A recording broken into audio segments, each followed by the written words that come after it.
শুভ সকাল বন্ধুরা। আজ হলো 6 নভেম্বর বৃহস্পতিবার। আজকের সকালের বরাক উপত্যকা তথা আসাম এবং দেশের গুরুত্বপূর্ণ বিশেষ বিশেষ খবরগুলি হল: হরিয়ানায় 25 লক্ষ ভুয়ো ভোটার, তালিকায় ব্রাজিলিয়ান মডেল, বিস্ফোরণ রাহুল গান্ধীর, পাল্টা প্রশ্ন নির্বাচন কমিশনের, একাধিক ভোটার আইডিতে একই ছবি, পোস্টাল ভোটে অস্বাভাবিক ফল। হাইড্রোজেন বোমা ফাটানোর প্রতিশ্রুতি দিয়েছিলেন আগেই, বুধবার সেই বোমা নিজেই সাংবাদিক সম্মেলনে হাজির হলেন কংগ্রেস সাংসদ ও লোকসভার বিরোধী দলনেতা রাহুল গান্ধী। তার দাবি, গত বছরের হরিয়ানা বিধানসভা নির্বাচনে অন্তত 25 লক্ষ ভুয়ো ভোটার ব্যবহার করে বিজেপি জয় ছিনিয়ে নিয়েছে। এই অভিযোগের প্রমাণ হিসেবে তিনি তুলে ধরেন এক ব্রাজিলিয়ান মডেলের ছবি, যার নাম নাকি 22 বার ভোটার তালিকায় রয়েছে। রাহুল জানান, হরিয়ানার 2 কোটি ভোটারের মধ্যে প্রতি 8 জনে একজন নকল। তার টিম খুঁজে পেয়েছে 5.21 লক্ষ ডুপ্লিকেট ভোটার এন্ট্রি, 93,000 অবৈধ ভোটার এবং 19 লক্ষের বেশি বাল্ক ভোটার। সব মিলিয়ে 12.5% ভোটই ভুয়ো বলে দাবি করেন তিনি দেখান ব্রাজিলিয়ান মডেল মেথুজ ফেরারোর ছবি, যা স্টক ইমেজ হিসেবে অনলাইনে পাওয়া যায়।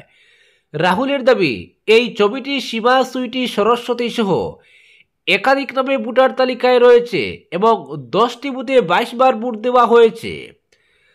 আরও একটি বিধানসভায় একই ছবির ভিত্তিতে 100টি ভোটার আইডি পাওয়া গেছে বলেও দাবি করেন তিনি।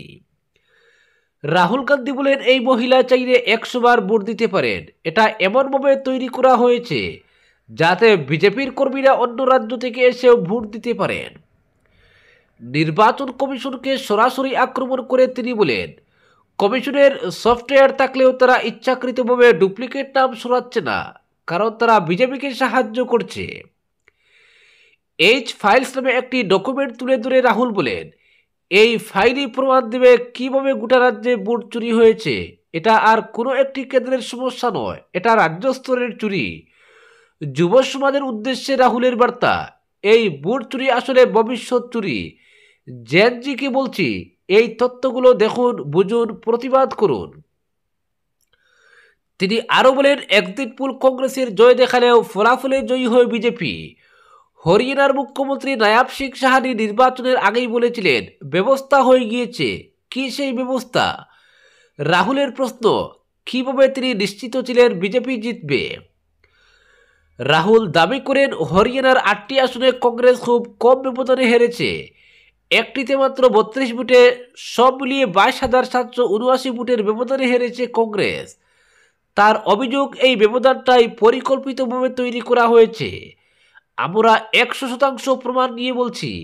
বিহার বিধানসভা নির্বাচনের প্রথম দফার ভোটের ঠিক আগেই ফের ভোট চুরির অভিযোগ তুলে রাজনৈতিক ময়দানে রাহুলের এই অভিযোগ ঘিরে রাজনৈতিক মহলে তীব্র আলোড়ন তৈরি হয়েছে। এই অভিযোগ প্রকাশ্যে আসতেই হরিয়ানার মুখ্য নির্বাচনী আধিকারিক জানান, ভোটের পর মাত্র 23টি সরকারি অভিযোগ জমা পড়েছে, যার মধ্যে 22টি এখনও বিচারাধীন। স্থানীয় বিএলওরা মোট 1180টি অভিযোগ করেছেন। কমিশনের প্রশ্ন, 25 লক্ষ ভুয়ো ভোটার থাকলে অভিযোগের সংখ্যা এত কম কেন? যদি এত তথ্য থাকে, তাহলে সরকারিভাবে অভিযোগ কেন জানানো হয়নি? প্রশ্ন নির্বাচন কমিশনের। কমিশনের তরফে আরও প্রশ্ন তোলা হয়েছে, রাহুল গান্ধী কি এসআইআর পদ্ধতিকে সমর্থন করেন? কারণ এই প্রক্রিয়ার মাধ্যমেই মৃত, স্থানান্তরিত বা ভুয়ো ভোটারদের বাদ দেওয়া হয়।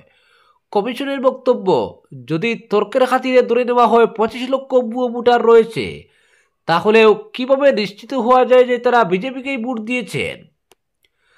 রাহুলের ধারাবাহিক অভিযোগের প্রেক্ষিতে কমিশনের কটাক্ষ, যদি সত্যি আত্মবিশ্বাস থাকে তাহলে সাংবিধানিক শপথের অধীনে হলফনামা জমা দিন। পাল্টা কংগ্রেসের বক্তব্য, রাহুল যদি মিথ্যা বলে থাকেন, তাহলে কমিশন তার বিরুদ্ধে মানহানির মামলা করুক। এই বিতর্কে হরিয়ানা ভোটের ফলাফল নিয়ে নতুন করে প্রশ্ন উঠেছে। বিশেষজ্ঞদের মতে, এই অভিযোগ ও পাল্টা প্রতিক্রিয়া ভোট পরবর্তী রাজনৈতিক সমীকরণে বড় প্রভাব ফেলতে পারে। অপরদিকে বিজেপির হিন্দুত্ববাদ ভুয়ো, আসামের সমাজ জীবন সরকার বললেন রাজেন গুহাই, হিটলারি শাসন বিজেপির, অসম জাতীয় পরিষদে যোগ দিয়ে থুপ। বিজেপির ভুয়ো হিন্দুত্ববাদের সঙ্গে তিনি আর থাকতে রাজি নন। বহু বছর জাতীয় দলে ছিলেন, অনেক দলের শাসক দেখেছেন, কিন্তু রাজনৈতিক জীবনের প্রান্তে দাঁড়িয়ে রাজেন গুহাইয়ের উপলব্ধি, জাতীয় দলের জন্যই আসামে এই দুঃখজনক পরিস্থিতি সৃষ্টি হয়েছে। ফলে দিল্লির হাতে আসামকে ছেড়ে দেওয়া উচিত নয়। জাতীয় দলের মধ্যে বিজেপি ব্যতিক্রম হবে বলে আশা করলেও সেটাকে গুড়ে বালি হয়েছে। তাই মনে দুঃখ ক্ষোভ নিয়ে বিজেপির 4 বারের সাংসদ, মোদী সরকারের মন্ত্রী রাজেন গুহাই বুধবার আসাম জাতীয় পরিষদে যোগ দিলেন। বিজেপি ত্যাগ করেছেন কদিন আগেই, কিন্তু জাতীয় রাজনীতির পথ আর পা বাড়াতে রাজি হননি। তাই জাতীয়তাবাদ ছেড়ে আঞ্চলিকতাবাদের মঞ্চে এসে দাঁড়িয়েছেন রাজেন। বুধবার গুয়াহাটিতে আয়োজিত এক অনুষ্ঠানে রাজেন গুহাইকে দলে স্বাগত জানিয়েছেন জাতীয় পরিষদের সভাপতি লুরিনজ্যোতি গগৈ। আঞ্চলিকতাবাদী শিবিরে যোগ দেওয়ার কারণ ব্যাখ্যা করে রাজেন গুহাই বলেন, জাতীয় দলে ছিলাম দীর্ঘদিন, সেখান থেকে আঞ্চলিক দলে যোগদানের উদ্দেশ্য হলো জাতীয় অনেক দলকে অনেক দিন আসাম শাসন করতে দেখেছি, জাতীয় দলের শাসনে দেখেছি আসামের জাতীয় জীবনে যেসব সমস্যার সৃষ্টি হয়েছে সব জাতীয় দলের জন্য। রাজ্যে এক দুঃখজনক পরিস্থিতির সৃষ্টি হয়েছে। আমি ভেবেছিলাম বিজেপির হাত ধরে সমস্যা থেকে মুক্তি পাবে আসামের জাতীয় জীবন, কিন্তু কিছুই করেনি বিজেপি, বরং হিটলারি শাসন চালিয়ে আসামের সমাজ জীবনকে ভেঙে চুরমার করে দিয়েছে। ফলে বিজেপির শাসনে সকলে অসহায়, অসুরক্ষিত অনুভব করছেন। অপরদিকে হাইলাকান্দি এসএস কলেজের প্ল্যাটিনাম জয়ন্তীর সমাপ্তি অনুষ্ঠান 9-10 আসছেন শিক্ষামন্ত্রী পেগু, মন্ত্রী কৌশিক কৃষ্ণেন্দু। হাইলাকান্দির ঐতিহ্যবাহী শিক্ষা প্রতিষ্ঠান শ্রীকৃষ্ণ সারদা কলেজের গৌরবময় 75 বছর উপলক্ষে প্ল্যাটিনাম জয়ন্তীর সমাপ্তি অনুষ্ঠান আগামী 9 ও 10 নভেম্বর বিভিন্ন কার্যসূচির মাধ্যমে অনুষ্ঠিত হবে। বুধবার বিকেলে এসএস কলেজে অনুষ্ঠিত এক সাংবাদিক সম্মেলনে অধ্যক্ষ ডক্টর রতন কুমার, প্ল্যাটিনাম জয়ন্তী অভ্যর্থনা কমিটির সম্পাদক ডক্টর রম্যব্রত চক্রবর্তী, প্রাক্তন ছাত্র সমিতির সভাপতি Sandipan Pal, doctor Golapchandra Nandi, doctor Jajneswar Deb, doctor Soumitranath, doctor Debatosh Chakraborty, doctor Indira Bhattacharya প্রমুখ উপস্থিত সাংবাদিকদের কলেজের প্ল্যাটিনাম জয়ন্তীর সমাপ্তি অনুষ্ঠানকে সাফল্যমণ্ডিত করার জন্য সকলের সহযোগিতা ও উপস্থিতি কামনা করে বলেন, 9 নভেম্বর সকালে প্ল্যাটিনাম জুবিলি র্যালির মাধ্যমে সমাপ্তি অনুষ্ঠানের সূচনা হবে। এছাড়া দুদিনের অন্যান্য অনুষ্ঠানের মধ্যে থাকবে প্ল্যাটিনাম জুবিলি স্মৃতিস্তম্ভের উন্মোচন, ছাত্রাবাস উদ্বোধন, রাজ্যের শিক্ষামন্ত্রী সহ আসাম সরকারের অন্যান্য বিশিষ্ট ব্যক্তিদের উপস্থিতিতে সমাবর্তনের উদ্বোধন, প্ল্যাটিনাম সিম্ফনি, 75টি গৌরবময় বছরের প্রতি সাংস্কৃতিক শ্রদ্ধাঞ্জলি ইত্যাদি। কলেজের দুদিনের অনুষ্ঠানে প্রধান অতিথি হিসেবে উপস্থিত থাকবেন আসামের শিক্ষামন্ত্রী ডক্টর রনোজ পেগু। সম্মানিত অতিথি হিসেবে উপস্থিত থাকবেন মন্ত্রী কৌশিক রায়, মন্ত্রী কৃষ্ণেন্দু পাল, লোকসভা সাংসদ কৃপনাথ মালা, রাজ্যসভা সাংসদ কোনাদপুর কায়স্থ, উচ্চশিক্ষা পরিচালক পবি বড়ুয়া, আসাম বিশ্ববিদ্যালয়ের উপাচার্য রাজীব মোহন পন্ত, গুরুচরণ বিশ্ববিদ্যালয়ের উপাচার্য অধ্যাপক নিরঞ্জন রায়, রবীন্দ্রনাথ ঠাকুর বিশ্ববিদ্যালয়ের উপাচার্য অধ্যাপক মানবেন্দ্র দত্ত চৌধুরী সহ বিশিষ্ট অতিথিরা। অধ্যক্ষ ডক্টর রতন কুমার সাংবাদিকদের আরও জানান, এই অঞ্চলের দরিদ্র শিক্ষার্থীদের শিক্ষার সুযোগ প্রদানের লক্ষ্যে 1950 সালে শ্রীকৃষ্ণ সারদা কলেজ প্রতিষ্ঠিত হয়েছিল।